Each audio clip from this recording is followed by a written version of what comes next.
Hello বন্ধুরা, আমার চ্যানেলে আপনাদের অনেক অনেক স্বাগত। আজকের আমি বানাচ্ছি খয়রা ইলিশ মাছের সর্ষে বাটা। মাছটাতে আমি ভালো করে নুন হলুদ দিয়ে মেখে নেব। দেখো আমি নুন হলুদ দিয়ে ভালো করে মেখে নিচ্ছি মাছটাকে।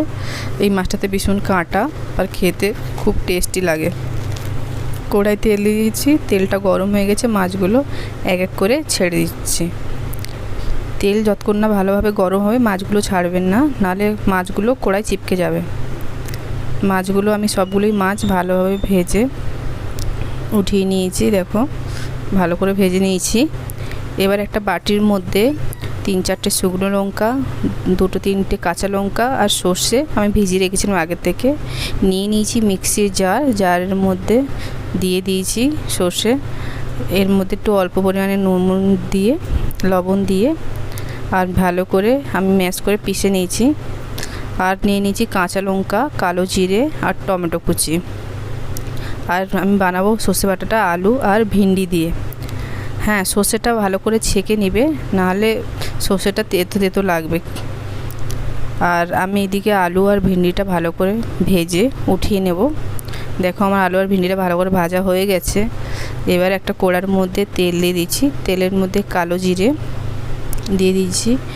কালো জিরে দিয়ে এবারে তেলের মধ্যে টমেটো আর কাঁচা লঙ্কাটা আমি উঠিয়ে দিয়েছি।